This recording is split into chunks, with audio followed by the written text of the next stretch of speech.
Welcome, everyone, back for another episode of the Nameless Podcast. My name is Ben.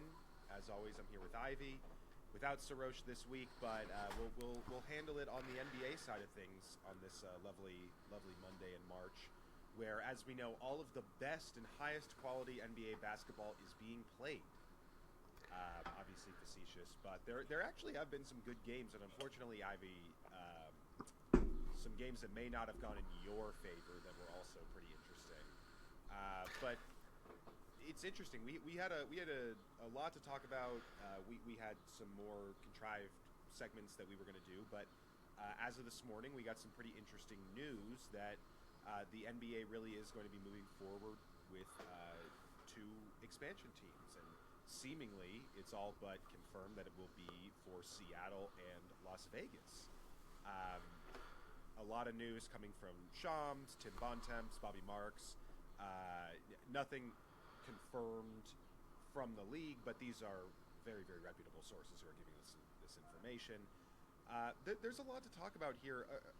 In general, Ivy, what is your feeling on this overall? That the fact that it's happening right now, and are you excited for two new expansion teams coming to the Western Conference? So I am excited about Vegas and Seattle. I think those are going to be really interesting new teams. I mean, obviously it's cool that Seattle has a team again. Everyone's excited about that. But I am concerned is I think the right word, just because Adam Silver, this is a great PR move for Adam Silver. There is literally this is the best timing for a move like this when the NBA is in this crisis, this crazy inflection point where there's scandals all across the league. There are crazy new tanking rules. Everyone's mad. No one's happy this season. And all of a sudden we get basketball in Seattle again. Huge win for Adam Silver across the board. But I am just apprehensive because I don't think this is going to meaningfully improve the NBA product. For all the reasons that everyone has been saying, I think the tanking is going to get so much worse. We were talking a little bit before we came on, but March basketball is about to get dire. It's about to get bleak as hell in March with these two new expansion teams. And yeah, I know you had some thoughts about that too. Yeah, what do you think about it? Yeah, absolutely. I think we were kind of in lockstep on the idea that this is particularly good timing for Adam Silver, just given the fact that, as we know through the reporting of Pablo Torre and then other various media outlets and a lot of writers at The Athletic, the owners are not happy about this Kawhi situation. In general, there have already been cries against the proposed rules that Silver gave to the owners at the owners meeting earlier this year. But yeah, I think always the way to silence doubt is to throw money at the doubters. To silence the doubt of if you're able to do your job correctly or to the best of your ability or just effectively in the eyes of 30 other billionaires. That's kind of what Adam Silver needs right now is just the goodwill of the people who actually matter to him or control him. In general, expansion is always good for the league. It's always good for the financials. I think a lot of this timing is good. It's not exactly correlated to this Kawhi situation or the gambling scandals. The Lakers just recently sold for $10 billion. Talks to get basketball back in Seattle have been going on for the better part of, years and years, but seriously have ramped up in the last 5 years. And now that they are able to house the NHL Seattle Kraken, and that stadium also works for WNBA games, Seattle has a home now. And they can actually have a team. So the timing works out there. The Lakers just sold for $10 billion, which is going to massively increase the sale price of these two teams. Everyone's going to make a lot more money. It should work out for everybody. Granted, there are problems that you've brought up. I mean, in a league where there is almost no incentive to be a middle of the pack team, this is just going to lengthen the divide between the competitive teams and the non-competitive teams. March basketball will turn out to be absolutely horrific. You had said earlier it's certainly going to give players who are stuck on a lot of rosters who could be really good in expanded roles a much better shot of showcasing their skills. But as we know from expansion teams across leagues, across the big four American sports, it takes them roughly about 5 years to be even competitive at baseline. Not even looking for a championship, but making the playoffs or fighting to get in for the playoffs. It's always exciting. New merch to buy, I guess. Basketball back in Seattle is so cool, and Vegas is a completely dying town with over-leveraged properties and casinos that are all about to default. But I guess if we can move every 4 major American sports leagues there, then it'll be saved somehow, I guess. Do you have any preference on who you'd want to be bidding on these teams, I guess? Are there any major public figures that you'd want in the league at this point? Yeah, I think LeBron is the obvious choice here, just because, I want to see what LeBron would do as a GM. I mean, LeBron, the GM, has missed a lot in his life. We've seen what LeBron likes as a GM, but him as an owner, I think would be really fun. Because for anything, it would be a new debate point in the MJ versus LeBron thing. Because MJ was a notoriously terrible owner, it would be really fun.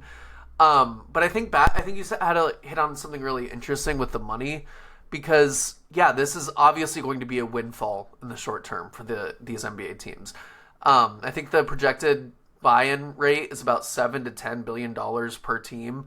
So that's a cool 20 bill coming into the NBA owners, and I forgot exactly the size of the cut they would get of that, but it's pretty significant.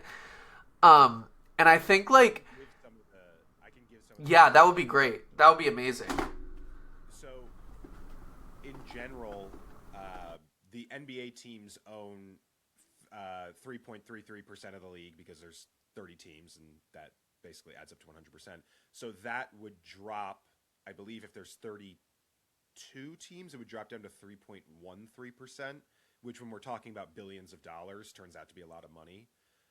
And we were talking before we got on camera what happens and the way that NBA owners and sports team owners retain their own value once a new team is created is that the league basically cuts a check for whatever the difference in the value of the league was before the teams were added and then after those teams were added. So to quote the ESPN article from Bobby Marks, if both teams sold for $15 billion total, that would mean that the rest of the previously existing 30 owners, would each get a $500 million check. So that makes up for what would be perceived as lost value to the franchise overall, is the idea. But in a much more simpler way of speaking, Adam Silver is about to turn to the owners and say, here's $500 million. A piece. So pretty good for someone who, from the outside of the league, is perceived to be on thin ice. I think it will be helpful.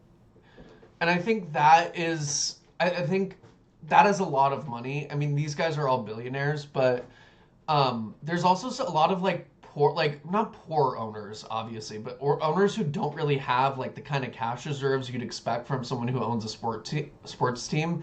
And that is going to be significant for basically all of them, except for the top 5 owners in the NBA. So that alone is big.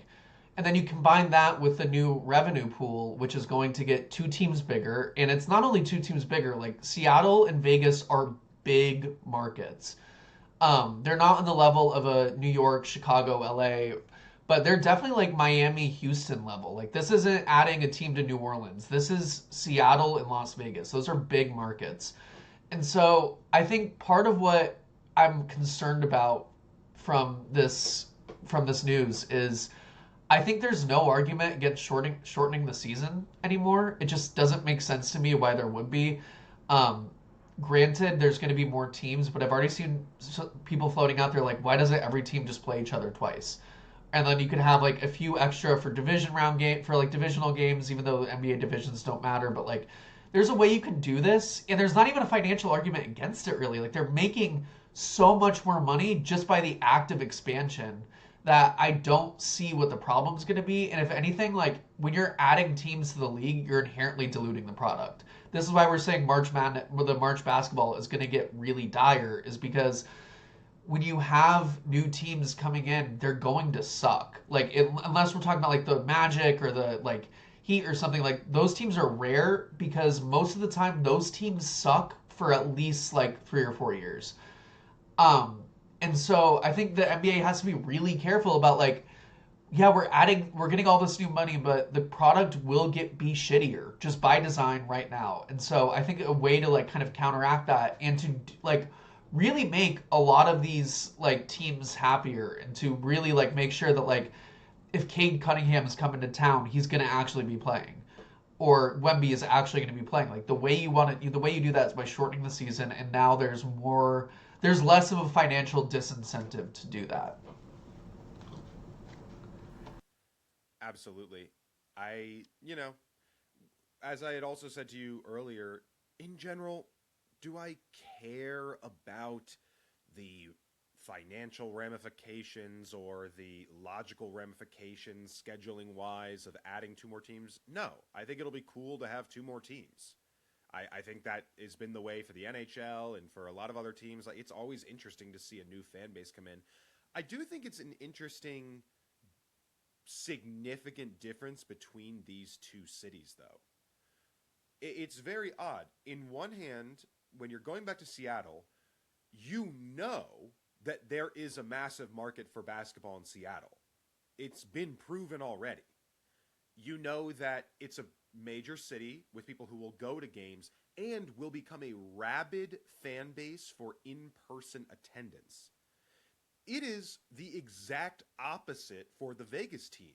You will have very little in-person attendance from a significantly less rabid local fan base. And it's not really a proven market that basketball is great. I mean, they do the summer league there, and the NBA just loves the results of what they've seen with summer league, so I guess they're confident enough, and I don't feel strongly one way or another. I just think that Vegas overall is a real town that is a house of cards right now on the financial level and real estate wise. So in a way, like adding all these sports teams is trying to bail them out to some degree, but who knows how that'll go in the long term. But really happy to have basketball back in Seattle. Obviously, I think we're both super hyped for that. A Vegas team, sure, let our own teams have some more fun as opposed to just getting to go to Miami or LA and having fun. Now they get to go to Vegas too, so good for them, and we'll see how it goes. I'm gonna be mad at the logos, and the team are just terrible. Like if there's an issue with going back to the Supersonics and they have to do something different, or if the Vegas team does some horrible graphic design, that's when I'll be upset, and we will be back on this podcast bitching like crazy. Until then, sure, cool. Two new teams. Well, But we'll get to see when it happens. I think to your point earlier, though, I like we can get out of this soon, but the to the point about Vegas, that place is dying in a very real way. Like I was there last year with Sarosh and Kellen, and it was like I always, when I was growing up, I expected it to be just like wall to wall people, just insane like decadence and luxury, and people just like running around, getting drunk, and doing all this fun shit. But it was just like kind of dead there, and it was like the first weekend of March Madness. Like there was that's like historically the time for Vegas is the first weekend of March Madness. You have all this other stuff happening in the sports world. That is like the time, and it was just like we walked into a book, um, and I think it was like the Warriors and Rockets playing, and it was I think no, it wasn't the first weekend. It was like the championship weekend for March Madness. It was the Warriors and Rockets like first round series last year, and no one was in that book. It was the MGM book, and no one was in there. And so I think like there's a lot of just like other like stats, like spending is down, like gambling is down, all this stuff is down. It's weird that they're doing this right now. It just seems like an idea that someone had in like 2019 when it would have been a really good idea before COVID. And then now it's like, okay, so we're just going to Vegas and they're not even going to be the best basketball team in that city. Like the Aces are still there. The Aces are the Aces. Like I don't think that the whatever team the NBA puts in Vegas is going to be better than the Aces, at least for like 5 years. And so you're not even like really developing like a great or like local fan base there. I agree, and one thing that this I agree with you 100% that Vegas is dying, so it'll be interesting to see how they can scrounge up local support for the team. And it really does make you think. It does feel like an idea from 10 years ago. It feels like an idea from the last decade. 2016, we got to get into Vegas. Everything's great there. And, the the NHL went in, and there are other sports leagues that have had Vegas expansions and done their best in America to try to revolutionize the city, and they've moved the Raiders there, which it's interesting they tried that tactic, the Raiders being one of the longest existing IPs of the NFL's existence, and even that didn't really help grow a home fan base. This situation does tickle my brain in a way. Excuse me. This situation does tickle my brain in a way, because wouldn't you think that the consultants working for the NBA 2 years ago, a year ago, would have said Vegas's long-term output may be a lot shakier now that mobile gambling and prediction markets are so prevalent, that it's far less of a necessity to go in person to Vegas to bet. And the fact that they're moving forward on this, maybe Adam Silver, the NBA, and the owners think that legislation could come down on gambling. You know what I mean? Whoa. Whoa. Whoa. Legislation will be coming down on gambling, and are hedging that we don't have to worry about Vegas bottoming out because they're going to force the flow of revenue back there. Holy shit. Holy shit. No theory. There has not been a lot of research done into this, but I just don't think, if we have learned anything in the last 5 years as a country, it's that billionaires don't make mistakes for no reason. And all of their moves are in pursuit of making the most money. So you would have to think that they have some sort of inside track to know that long term this will work. That's where I'll leave the expansion talks on my end. But if you have any thoughts, I just love that theory so much. I love it. Conspiracy Ben, like this is perfect. Because it is weird that they're going to the gambling hub and the like at the like 2 years after gambling is legalized, or three or whatever it is, after gambling is legalized everywhere, they're going into like the former home of gambling that is like falling apart because no one needs to go to Vegas anymore. There is something there. You're hitting on something really interesting, and I haven't seen anyone talk about it yet. But we'll track this more as it develops. I think we're gonna have a lot of chances here to like really talk more about this. But yeah, that's a great place to leave it. I'm so sorry. One more thing, because I was reading the Bobby Marks article earlier, and as I prefaced at the beginning, this is not confirmed information from the league. This is just the best league sources are saying this is what they want to do, and they're being mouthpieces. But they did put in a caveat that goes, they've been looking at expansion in a lot of places. They had looked at Vancouver, Mexico City. I thought those are really cool. Oh, Mexico City would have ruled. And to speak about a co-host of ours that is not here, they also talked about adding a Montreal team. And I don't know if that would really make financial sense. I don't know if it's that massive. But I just want to know how hyped Soros should be for the Canada Bowls when they would come into play. I think Doug, Canada v. Canada basketball could go insane just as a little Oh, it would go sign nuts. during league season. Yeah, that would change the entire that like I think Sorosha's brain would explode. But I just can't. You can put it anywhere else. Do not give me a Quebecois basketball team. I do not want to see I don't want Quebec to get an NBA team. I don't think they deserve it. But you know that like the nationalist movement that is taking place there would totally fuel. Oh, good lord. Montreal. A Quebec separatist NBA team? Is this what we're doing now? It would be so crazy. Yeah, but this is like people ask when they look at videos of Eurobasket against like Chechen teams and Yugoslavian like diaspora teams. They're like, why is it so violent? Like, why are there fireworks inside the stadium? Because it's racialized. Like, it's nationalized and racialized and made about ethnicity. That's what makes these games so high. Dog. No, yeah. But I mean, there is truth to that. Like, it is legitimate war divisions that go into there. So, I kid about trying to legitimately stoke the flames of racial division. I hope that is not what happens. But yeah, I would hope you are joking about that. I would hope you are joking about that, Ben. Yeah. But I do think I bring that up because I thought that the ideas of adding a second Canada team or a Mexico City team were also super cool. Dude, you know who would love Kellen? If we added a Mexico City team, I think Kellen would become an NBA fan. You weren't here for this, but Kellen has been talking nonstop about Mexico City, and I think this would be a huge win for the NBA if they got the Kellen demographic. For listeners who don't know, because why would you? Kellen is our mutual friend, and I'm in his room. This is his laptop. Yeah, we're roommates. We've been living together for like 5 years. But yeah, this would be an incredible for the Kellen community if they got a Mexico City NBA team. And the branding, think about the logos, bro. Think about the logos. I also thought it was significant that it was the first example of a team that was brought up that wasn't Vegas or Seattle. Like, Mexico City was the first option.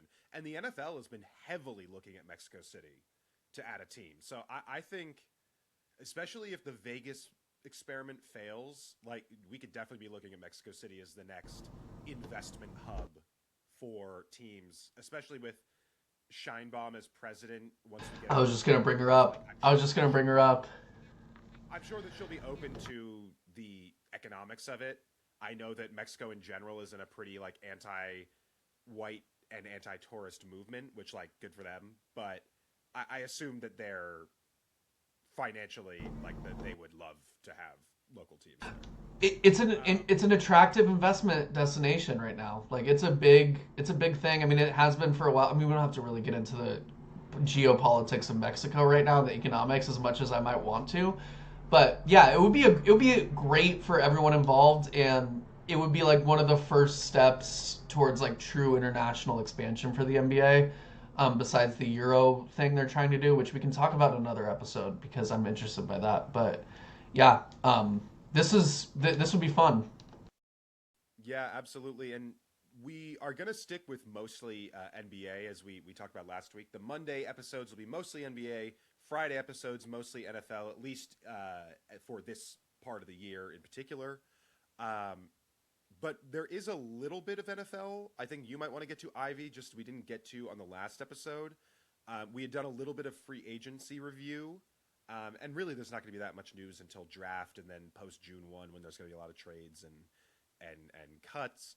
But you want to talk a bit about the Broncos, and I assume their lack of movement during this time, but probably just their financials and strategy in general. So take the floor, and then I'll jump in if there's anything I feel like should be added. Dog, I can't. I feel like I got on here last Friday, which was like 3 days ago, but I still got on here on Friday, and I was like, why aren't the Broncos doing anything? Don't know what's going on. Why are we just bringing back all these guys that I don't like? I don't know why Troutman is back. I don't know why Jaleel McLaughlin is back. There's a lot of all of the moves they've made have been to retain players, and then they've also, like, who I don't like, and then they've lost players who I do like JFM, and I just don't understand why we're going into this season like the offense is in any way acceptable in its current form. We saw last season that the offense was kind of a nightmare a lot of the time, and everyone wanted to blame it on Bo. And granted, there were a lot of games where he was bad, but I think part of it is just like they don't have real receivers. They don't have like a true RB1 who can stay healthy. I mean, J.K. Dobbins was huge when he was healthy, but J.K. Dobbins is never healthy. That's the thing with J.K. Dobbins.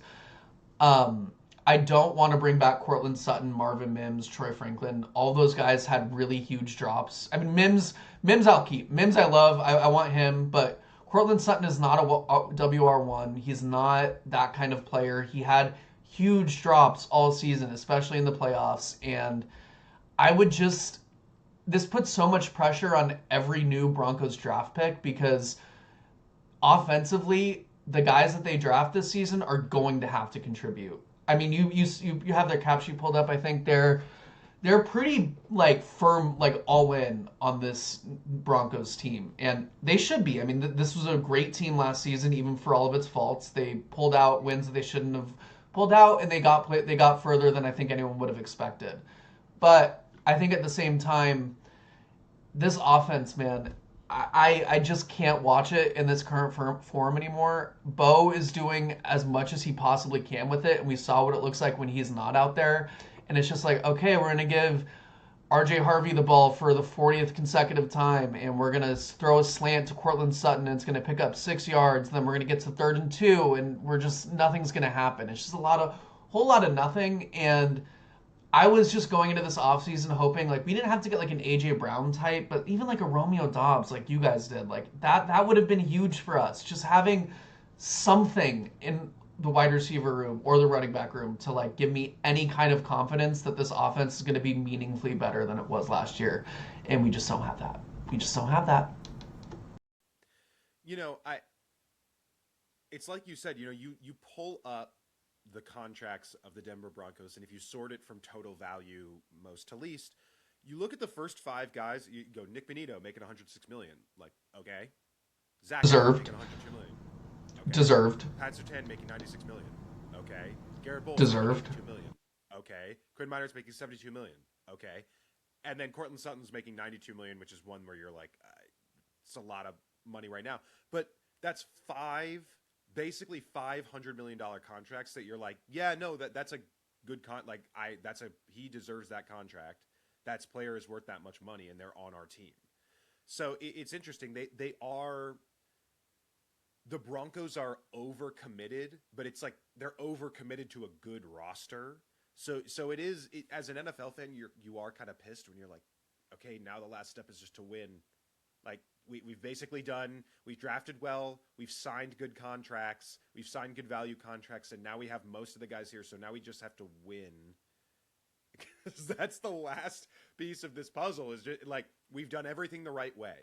So I think it's very, very important to contextualize the Broncos season coming from a Patriots fan, that if Bo Nix doesn't twist his ankle, there's a very legitimate shot that the Broncos win the Super Bowl. I don't think they would have. I think Seattle would have won, but it would have been a closer game, right? It wouldn't have been as embarrassing.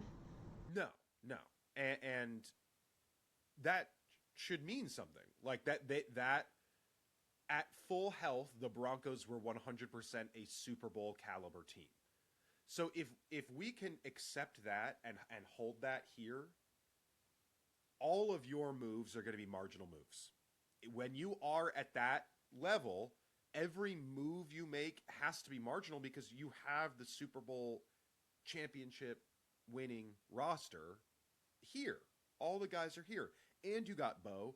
And Bo, unlike the other guys who are some of the guys with him who were panic drafted, like JJ and Penix, you got a great quarterback from this draft.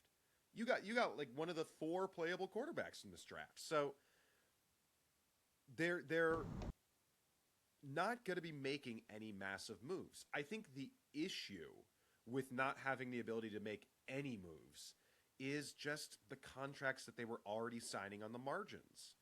I take a look at the Evan Engram contract. You know, it's not that bad. It's $23 million over a couple of years, but you know, it was like he was invisible. It was guaranteed money. You know, most of that contract is guaranteed money. most of DJ Jones, who's your second best defensive lineman, most of his contract is guaranteed. Ben Powers, I think, was exposed to some. I think some of your offensive linemen were to some degree were exposed. I think the offensive line's general inability to be a run-first line was certainly put on display by the Patriots, a team that they should, if they had been able to run the ball at all, would have been a 2-3 score game in their favor. I think the fact that they couldn't run the ball to that degree, the Denver Broncos, you start to look at the offensive line contracts and you go, ooh, come on, guys, we don't have you guys have to perform. There is no other option for us to win in this current state besides you guys performing better. So I feel for you 100%. I feel like you also experienced this as a Nuggets fan, where there were several years where the team was good enough to win, but then you finally get to the championship. You're like, thank God we got one. Okay, same thing with the Celtics. It was like, we're good enough to do it. We just need to get one. Like, thank God we did it. So I think a lot of teams in the NFL are feeling that right now. And look, the Patriots and the Broncos are still technically the young upstarts. Like, it was supposed to be a Ravens Super Bowl. It was supposed to be a Chiefs Super Bowl. It was supposed to be a Bills Super Bowl.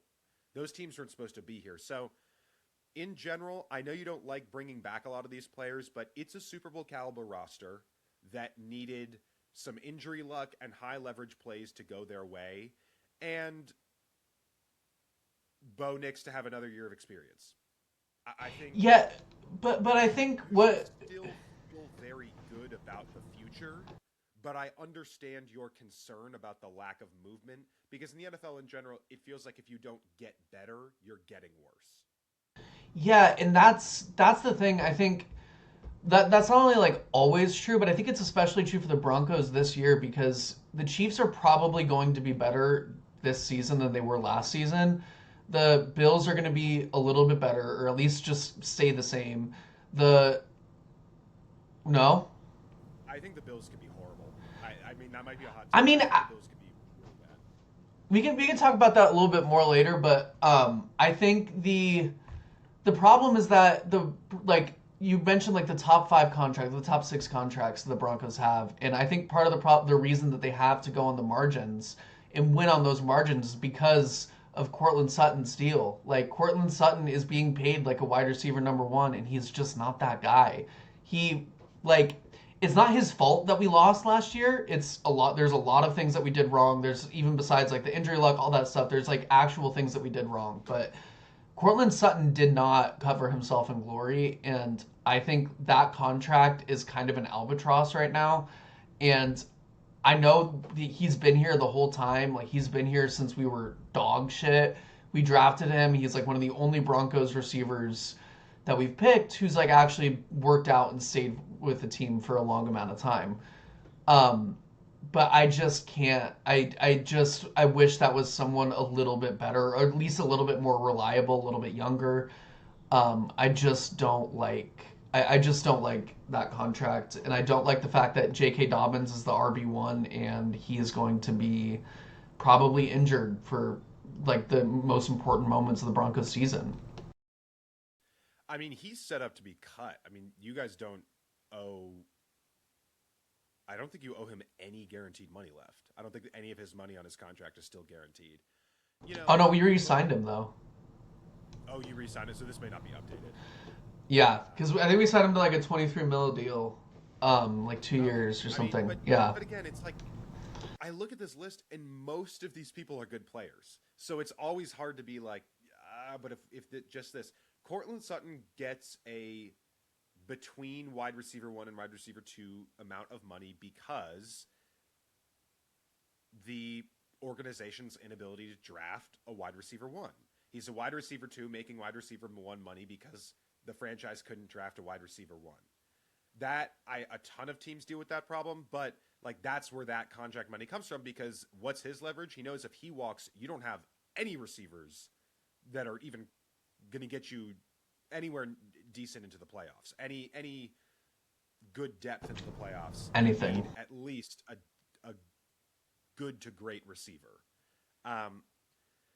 But, other teams pay 3 guys over market value because of those reasons, because they aren't able to draft it at multiple positions. But wide receiver is a black hole, if he weren't there on the team. So I get why the money is being paid. I get why you feel like the contract is an albatross, but what can we say? What else can we say? It's where they're at. I mean, even like Jonathan Cooper is on an interesting deal. Like Hufunga's on a good deal. Like there are. Yeah, they have a lot of guys with really good deals. Great deals on the team. And they are doing mostly good deals and eliminating bad deals. Like that is what they're trying to do. It is hilarious now that you're overpaying Jarrett Stidham. Like Dog, about like, no, we're gonna pay for this, for a good backup quarterback, and that's what you got. I'm dead. I can't deal with the Jarrett Stidham. Like all the talk about like you said, all the talk about like, oh, if you try like only sign Jarrett Stidham if you're comfortable with like him maybe winning the starting job. Like, come the fuck on. This dude sucked ass in the playoffs. Like, sucked ass in the playoffs. I just can't do it anymore. And this is making me really mad. All problems in the NFL are solved by drafting well. Like way more than the NBA, way more than the NHL, way more than any league. In the NFL, all is forgiven if you have a good draft class. And if you have 2 or 3 players that are day one starters that can slide in to the lineup, bang.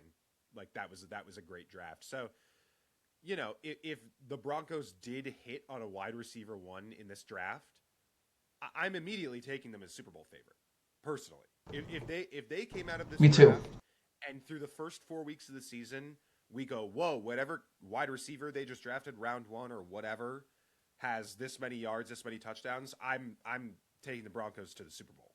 Certainly as the representative in the AFC. So I think that, yes, there is stuff to complain about, but in general, organizations doing the best it can to make the correct decisions.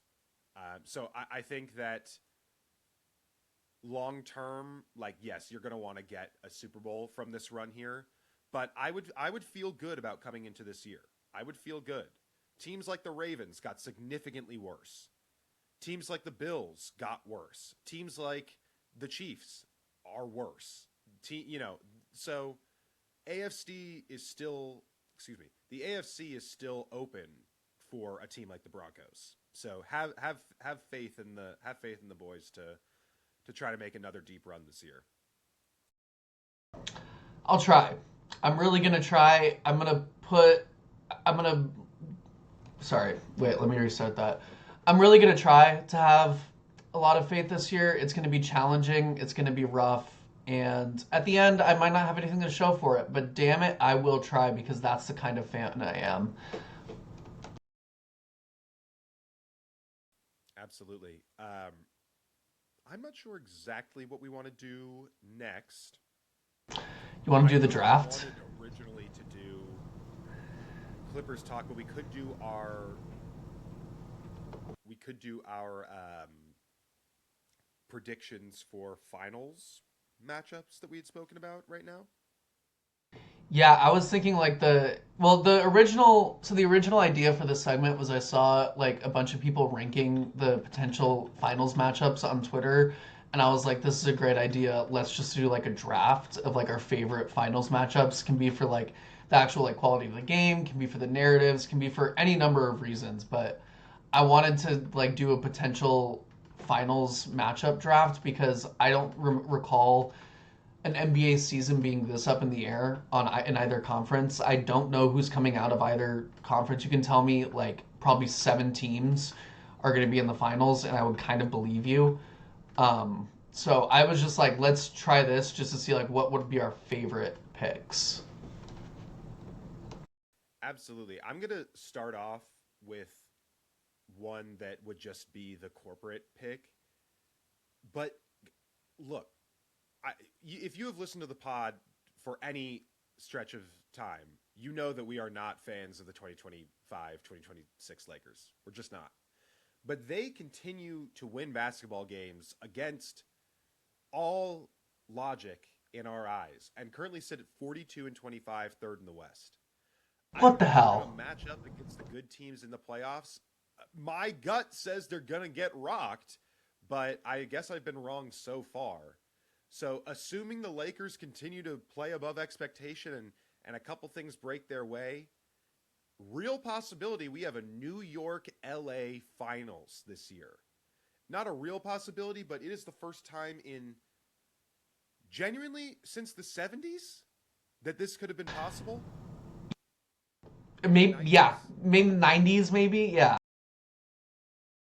But yeah, like since the 90s, and not there wasn't even that much good crossover between the Lakers and Knicks being good in the 90s.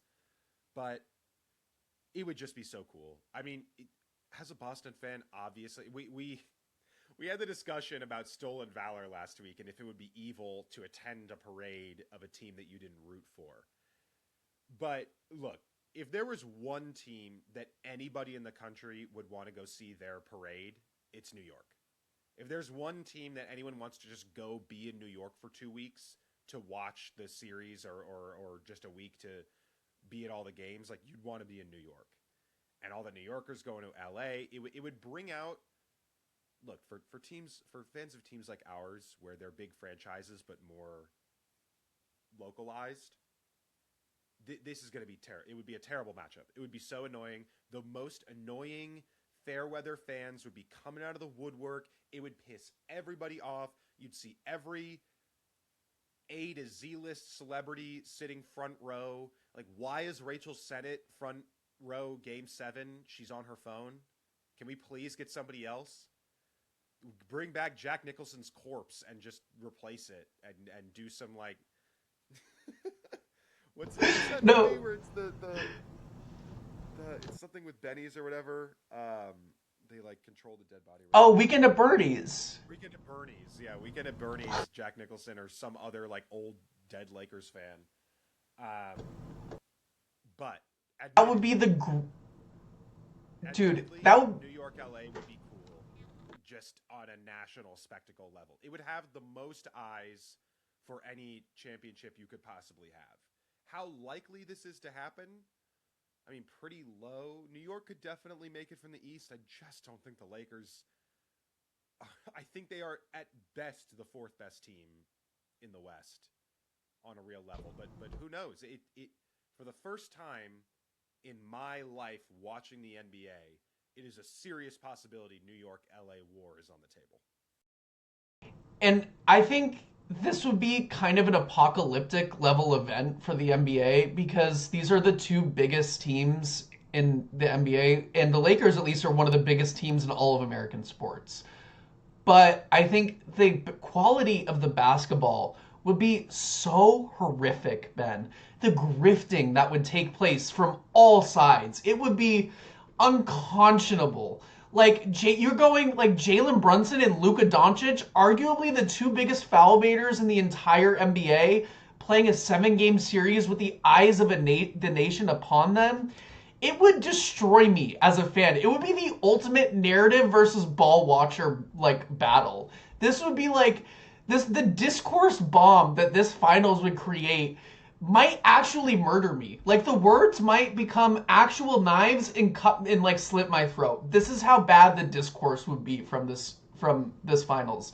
But I desperately want to watch it because the amount of hatred that you would feel on both sides, like the ultimate East versus West Coast battle, like this would be bigger than Biggie and Tupac. Like this would be everything to the both of these cities. I would love it. Just thinking about it too, they're marketing it. It's LeBron. It's the finals. Like it's the last dance, but you didn't have to make a TV show. He's actually doing it. He's actually doing the last dance. Like even if he loses, that's a win on MJ immediately.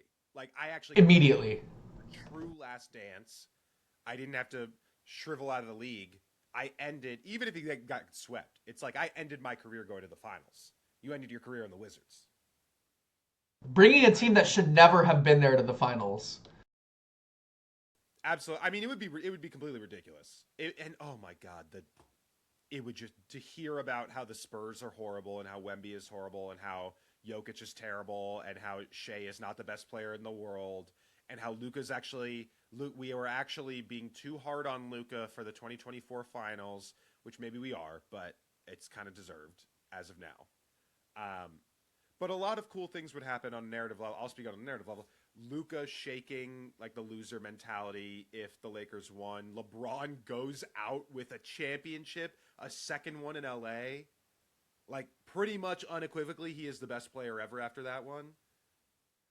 Yeah, no, absolutely. Back to the finals. I mean, the if the Knicks won, I mean, New York winning an NBA championship, showing that even the worst owner in the world, if you just go all in on a roster, like it's a very good chance you can win. You know, if you're willing to put up the money, you can do these. If you manage contracts, manage expectations of players, this is doable. You can mortgage these assets, you can win. It would totally upend a lot of teams' practices right now. Not literal game practice, but the way that they're practicing their business. It'd be a fascinating one and just must-see TV only to see what losers would be in the nosebleeds there. But let me give you another one because I think it'd be better if I give it to you. It's my pick.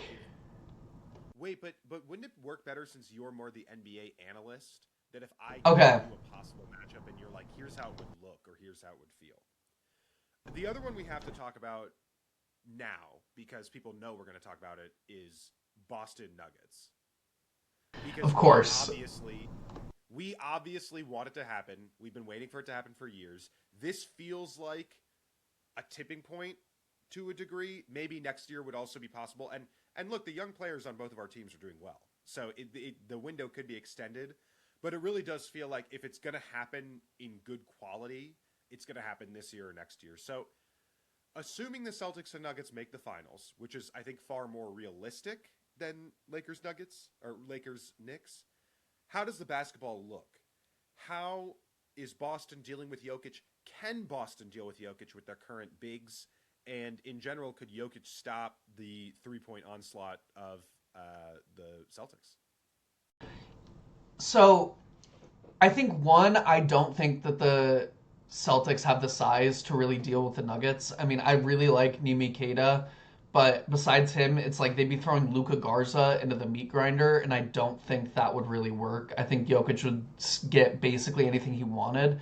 But I think the way this series would play out, because I think what the Celtics have that I don't think the Nuggets have dealt with well this year is a ton of athletic wing defenders who try really hard and can really like kind of clog every single passing lane for Jokic. I think this would ultimately have to be like Jokic averaging 40 points a game, just because we've seen this year that without Aaron Gordon or without someone in the dunker spot, Jokic's passing is much more neutralized than it has been before. So I think this would have to be a Jokic scoring 40 points a game and averaging like 10 assists kind of series. Jamal would also have to really, really hit. And I think he's been really good against the Celtics just historically in this season. I wouldn't really worry about that necessarily, but this would have to be a Jokic putting the team on his back kind of series. I think from the Celtics side, what they'd really have to hope is that they hit enough threes, because the Nuggets defense will give them open threes. As much as like the tactically the way to like kind of solve the Celtics is to kind of force them out of their to basically force them to give bad players like open 3-pointers, or like give their like weaker players like open threes, like a Jordan Walsh or Ugo or something like that. But I don't think the Nuggets tactically or like roster wise really have the ability to do that. I don't trust David Adelman to kind of develop the scheme, and I don't trust the players to execute it.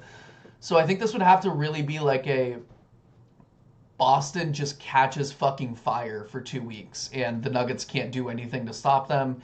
And because I think like the Nuggets offense is going to kind of overwhelm the Celtics defense, as good as the Celtics defense is. And so I think it's really going to be incumbent on Celtics role players to hit open threes because I don't know what it is with Tatum. Like I don't know if he's gonna be like even like 80 to 90% Tatum in a final series, but I think it would really be like a okay, Jordan Walsh, we're putting you out there for your defense, but you got to hit these open threes. Like no matter what else you do, you got to have an Alex Caruso type series. I mean, I have to agree. I think ultimately what's going to quote unquote expose the Celtics, if you want to use that word, is the fact that they're relying on role players who would be role players on other teams. Like it's not like their role players would be, top of the bench or starters on another team. No, I mean they're true role players. They are most of them experimental draft picks with what approaching and digging at their high upsides during a regular season where they had very low expectation, but everything changes in the playoffs and the changes everything. And there is a good amount of experience on the roster, but overall with how much was overhauled in the offseason, there really isn't, especially in the bench unit. There's almost no experience. How do you feel about Vooch in a series like that is my only question. I think I would be really excited if Vooch was healthy for that because it means that Jonas can actually play in a series because I think what's going to happen is that Jonas Valanciunas just across these playoffs is probably going to be played off the floor a lot, and I think Vooch is kind of in the same boat. So I think that would actually be a really that would help the Nuggets way more than I think it would hurt. I think then it would help the Celtics just because first of all, Vooch can't do shit against Jokic. Like we all know that. Like he can't do anything against Jokic. He can't do anything against Aaron Gordon. And so I think really I think Missoula might opt to keep Vooch off the floor, not because I think Vooch could actually eat against the Nuggets bench, but I think giving the Nuggets the smallest amount of rest for Jokic in the form of Jonas Valanciunas would probably be a non-starter, and I think Missoula knows that. And I also think that it would really rely a lot on guys like Peyton Pritchard and Derek White for the Celtics, who've been really good this year. I mean, Derek White's efficiency is way down just because he's been asked to do things that he's not really capable of doing at the highest level. But I think Tatum and Brown are the exact type of wings that really just the Nuggets have no answer for. I think it would have to be probably Peyton on Jaylen Brown, and Jaylen Brown is just too strong, and Aaron Gordon on Jason Tatum, and I just don't trust Aaron Gordon's hamstrings in that particular matchup. So I think it would be a really interesting series, and I kind of feel like the Celtics might win it, as much as it pains me to say, just because the Nuggets defense has fewer answers for the Celtics offense than the Celtics defense has for the Nuggets offense. I hear you. I definitely hear you. It would just be so amazing for this pod if that came to fruition. I would be saying some ludicrous shit to you. I would be getting on here saying some irresponsible shit to you every single day. I would be texting you some heinous shit the entire time. We might not even be able to air these episodes. What we should do is we should be doing live reactions after every game. We should just not allow us to sit with it at all and just get the takes off, the emotional takes off only. But yeah, another team that's obvious in what we're doing here was the Thunder. Now, I believe you had proposed Celtics Thunder as one of your options. I just want to say, if I had said Thunder's going to be one, which we assume they are, there's challengers, but we assume the Thunder are going to make it. What is your most ideal matchup from an entertainment perspective from the East? See, I don't want to keep going back to the Celtics so I'm going to say the Pistons, honestly. The Thunder Pistons, it's just it is a rock fight, I think, and I don't know. I think this is a bad matchup for the Pistons, probably the worst on the board, just because it's really going to magnify all of their secondary creation problems we've talked about all season. It's going to put a lot of pressure on Tobias Harris and Duncan Robinson to be play way well above their weight. But I think defensively, this would be one of the most entertaining series of all time. It would just be arms everywhere, just the rotations from both of these teams are so crisp. They are both so aggressive defensively. Like it's not like the normal defense where it's just kind of like suffocating you. Like both of these teams like want to beat you up and they want to like take away all your passing lanes. They want to like get into your jersey. This is like both two hyper aggressive defenses with really interesting anchors in the middle in Jalen Duren and Isaiah Stewart and Chet Holmgren and Isaiah Hartenstein, plus just like freakish athletes like Asar Thompson and Ron Holland and Alex Caruso and Casey Wallace, all these guys. I think defensively, this would be the most entertaining series we've had in probably years. This would be just utterly fascinating tactically. I mean, they're gonna let them play. They let the Thunder play. One question I have about this year's playoffs is how much the refs are gonna let the Thunder play on defense. I think the Shea getting fouled is overblown by salty fans. I think Shea being like you touch the air around Shea and he gets fouled. Like, yeah, but same thing with Jalen Brunson. Same thing with a lot of players in the league. You know, it's just a top player privilege. But I would be interested to see like we watched the Nuggets and Thunder series last year. I mean, Caruso was assaulting Jokic. Assaulting Jokic. I mean, Yeah. the fact that he wasn't fouling out of every game was completely ludicrous. And it was just the style that the refs were allowing to be played. I do wonder, and I wonder if you have any thoughts, like, do you think that changes? I mean, I don't really know. I feel like in the NFL, refs often, if there's a team that people want to see win to some degree, things can go lighter, but it's all very lightly padded. It's not, directly handled. But do you have a sense that the way the Thunder are officiated may change in this year's playoffs? No, I don't. And I think that's what makes the series really interesting is that both of those teams kind of play the same way. They are both hyper aggressive defensively. Like they are going for steals, they are going for blocks, they are all over. Like they are not trying to let you have anything. Most defenses will try to give you like one or two things that you can do against them. They're going to try to make you beat them that way. And I think what's special about both of these defenses is that they don't want to do that. They don't want to let you into the paint. They don't want to let you in the mid range. They don't want to give you open threes.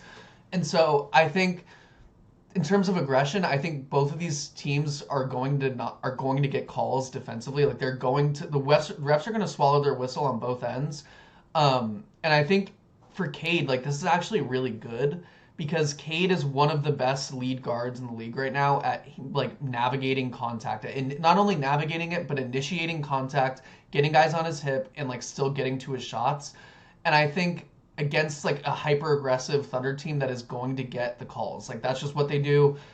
Part of it is that they just foul like they're so aggressive all the time that the refs literally can't physically call every foul because it's like Tom Brady saying is like there's holding on every play. There's always going to be a foul when the Thunder are playing defense on you. And I think as we've seen the refs swallow their whistle. So I think this would be very good for Cade. Or at least like as good as he can get really in this kind of like insanity of like the Western Conference Finals contenders. Because I just think he has like answers for the OKC defense's physicality in a way that I don't think they've really confronted necessarily. Like even Jokic, who's like one of the toughest guys in the league, just didn't really have an answer last year when Alex Caruso was beating him up. But I think Cade would. So I would be like, this would be an incredibly compelling series for me. I think it'd be very, very, very, very interesting. I personally, if the Celtics aren't going to make it from the East, I really want to see what Cade can do. I think for years, well before we started podcasting, like we have been Cade truthers. And very early on, like this guy is the face of your league or one of the faces of your league without exception. Like he is that good.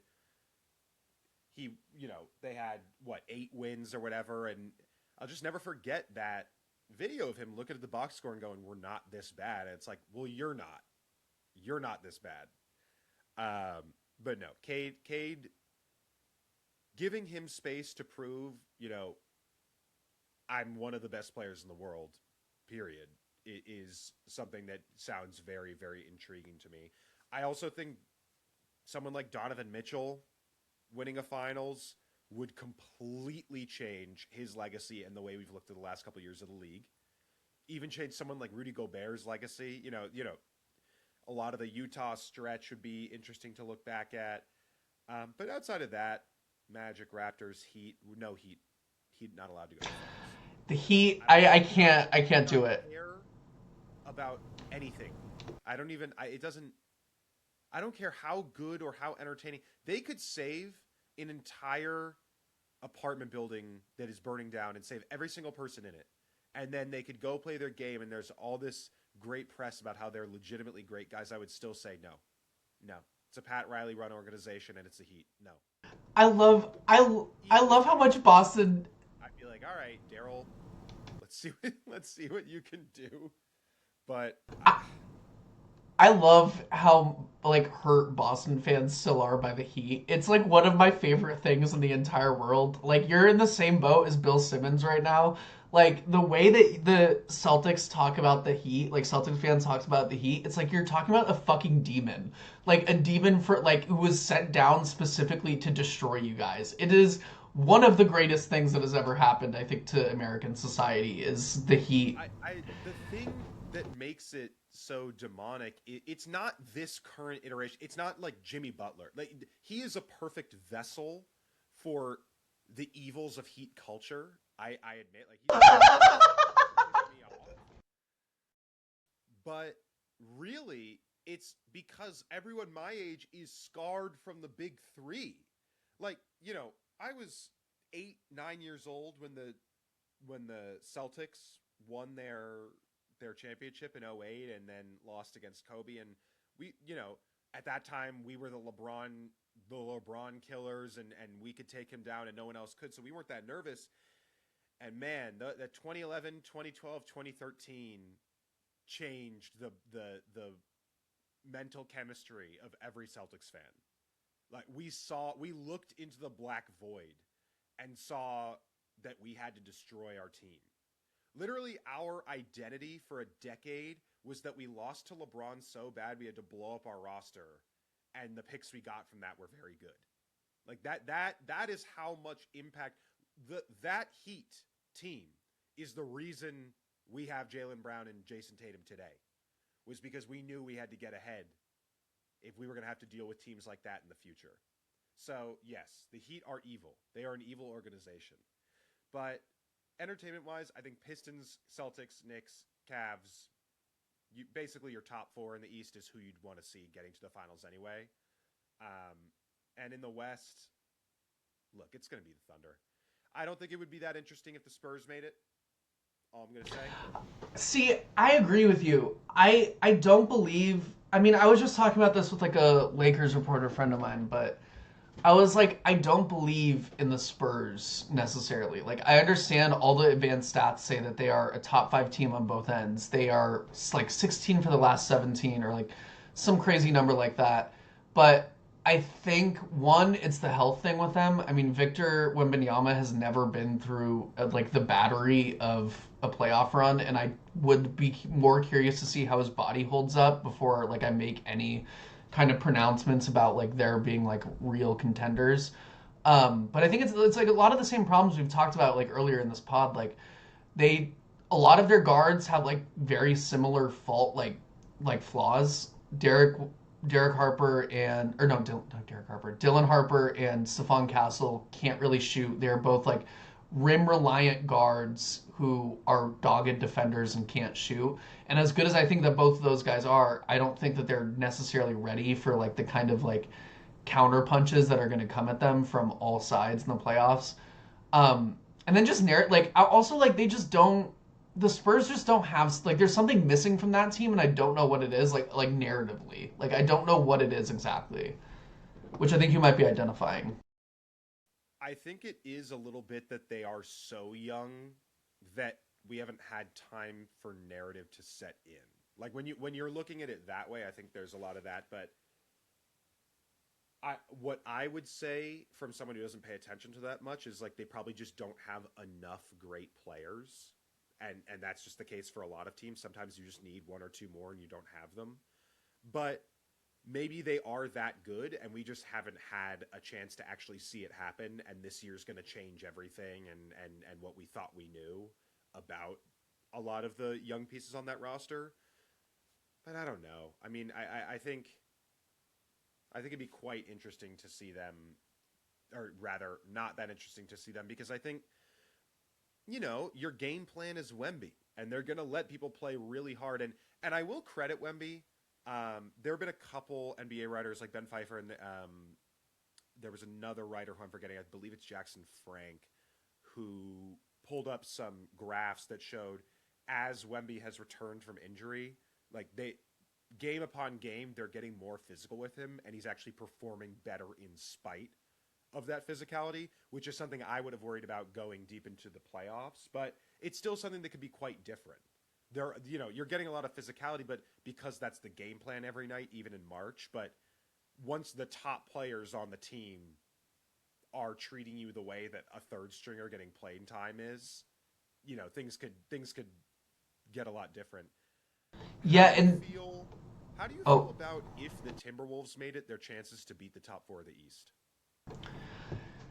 I don't know what I think about the Timberwolves. I mean, we got on here, I think it was like 2 weeks ago, and I was like talking about how I like really believed that the Wolves were title contenders, and then they just proceeded to lose just a like few huge games in ways that really concern me. And it's like the same kind of losses they've been taking basically the entire run of this team, where they just like they'll look awesome for 3 weeks, and everyone's like, oh my god, the Timberwolves are coming, they're back, they're playing their best basketball, and they're like real contenders. And then all of a sudden they just completely fucking fall apart, and they fall apart in a way where it's like they'll just start turning the ball over like super recklessly when in a close game, or defensively just everyone's kind of standing around waiting for someone else to do something, or Ant just falls flat and the entire team just kind of doesn't really show up.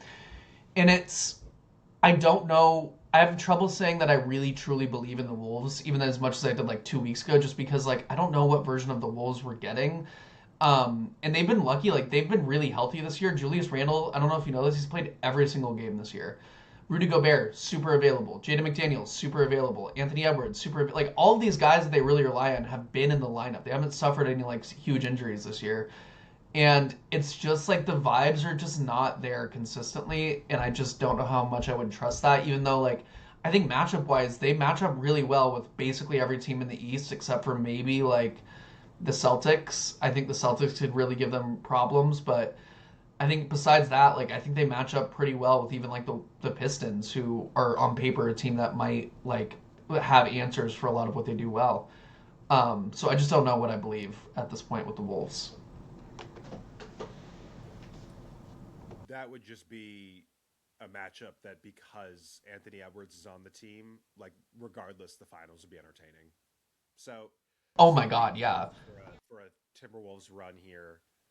But yeah, it's crowded at the top in the West this year between 3 and 6. I mean, really even 3 and 7 is 3 games. So the West is going to jump around a lot in seeding, which I'm excited for. I think the East is pretty. 4 through 9 is closer than you think, but for the most part, I really think it's just the play-in teams will kind of bounce around a little bit more, but the top 4 feel pretty locked in. So done a lot of talking there. I know that we still have grievance corner to get to, unless I don't have a grievance this week. Yeah, I don't have any grievances this week. I left it on the outline. Do you have anything? I might have a quick grievance. There are a lot of New England sports people that are evil. I don't think that's a surprise to anybody, especially New England sports fans who I refer to. A lot of them are evil. There are a couple people I follow on Twitter who are really annoying, but they're just like local figures of guys who call into sports talk shows all the time and stuff. I just like to keep a temperature check on what different kinds of fans are thinking. But a lot of what these dudes have done in the last couple weeks have been saying stuff like, well, you can't trust the Patriots beat because like they don't break any stories. They don't have any sources, so they don't break anything. So it's not worth listening to them. And that just really pisses me off because I feel like we're in a renaissance on the beat a little bit. Like, you have a lot of great people in New England working on the beat. You have people like Taylor Kyles who are genuinely students of the game. And Taylor is so educated, both within the game of football himself and the context of where the Patriots are right now, that even without a single source, he basically called out two of the lesser-known free agents that the Patriots are going to pick up because he understood how they would fit in scheme, how they would fit as a Vrabel fit, what are their relationships with the people in the building. And you know what I think? I would rather have a guy like that who could logically deduce who people are going to go for than a loser who happens to have sources. Okay? I just feel very strongly about that. I would rather listen to someone highly, highly educated on the subject who could give you a really, really good idea of who people would be going for or of what the team needs to do, rather than someone who's an idiot, doesn't have any real knowledge that they can expunge about the game, but they happen to go to the right dinner parties and the right bars. You know? Very minimal from me, but I think it's important. Like especially as journalism is, and journalists themselves are constantly belittled and attacked, and the industry itself is stripped away, you know, even more than specific honesty or getting it right, like, we need the process to be good too. We need the process of journalism to be good. Otherwise, everyone is Shams. If you asked Shams about basketball, about NBA theory in general, about the theory of the game right now, about the practice of the game, does he have any thoughts about where the game should go on a technical level? Does he have any thoughts about where we came from? Like, maybe, but I really don't think so at this point. I would venture to say probably not that much. I'm glad you brought that up because I came across this thread from like a random like St. Bonaventure basketball fan about like Woj's reign there, because remember when he retired from like NBA journalism and he took this job at the St. Bonaventure, it was this whole big deal, and he was going to be the GM and he was going to like really turn around this program. And I was just reading this thread and it was just like all about like this fan who clearly is like a St. Bonnie's diehard, and they were just like, yeah, like all of the guys that he's brought in, like they he they evince something about the way he understands basketball that is kind of like wrong in a certain way. Like he's bringing in guys who everyone could kind of tell beforehand that they're probably not going to work out, like a bunch of projects, a bunch of guys no one's ever heard of, because like he kind of like they fit a certain archetype of player that I think he thought was going to be successful and they just never panned out. And I think like a lot of that is like, yeah, access journalism is kind of a plague in American sports right now, and I think it kind of all of those guys, like you've said, like Schefter, Woj, Shams, all of these guys, I don't think that they really care as much about the game as they do about the intrigue around it. And I think, I mean, I'm not read up enough on St. Bonnie's to really understand exactly what Woj did wrong or what he like believes about the game. But from what I can tell, like they kind of, it's like, okay, we're gonna give you like an actual chance to run a team. Like you're not just gonna be like an access journalist. Like you're gonna actually be like in the building making these decisions. And we've seen like it just kind of is not working apparently. And I think this is what's so bad about access journalism, and it becomes entirely about access. There's literally no room for like actual analysis or any kind of idea about what's happening on the floor, because it's just about what's happening like in the rooms above it. It's just this idea, and this such brain-rotted, brain-dead idea that this guy on Twitter that I'm referring to originally, I believe his tag is Boston Radio, just to call him out. Like I follow him on Twitter. It's like fine, but he's clearly just like a townie, and you get what you get there. But like, you're the kind of person who's allowing access journalists to also get this notion of that is what prestige journalism is. Prestige journalism is being the first one to report the truth about something. And it's like, no. And really what that has turned into is being the first one to report something, regardless of how true it is. That's what makes prestige journalism. And the counter to, you know, the beat needs someone like a Shams or someone who really knows something in the building. Like, how much does that actually help you? And not to make it too dark, but like TMZ had Kobe's death hours before, like an hour and a half before anyone else did. Does that make them a prestige journalistic institution? No, they're TMZ. They are a tabloid. Like, being first on something, that attitude, that's tabloid attitude. I'm not interested in that as a fan. I'm interested in genuine analysis that could actually lead to maybe a prediction and a correct prediction about the team and consistently on track predictions.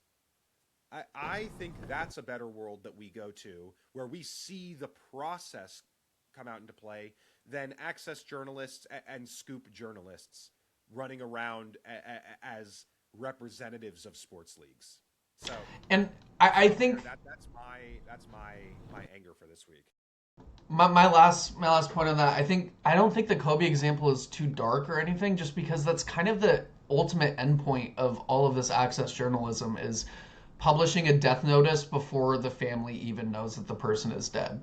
Like, that is what access journalism will ultimately amount to, and that's why, like, there's a place for it certainly within society. Like, we do need people in those rooms who are willing to tell us what's going on, but I think that, like, the prioritization of that above all else, I think, is what, like, is kind of ruining ESPN. Like, they're paying Shams like $10 million a year just for the contacts in his phone. They don't really care.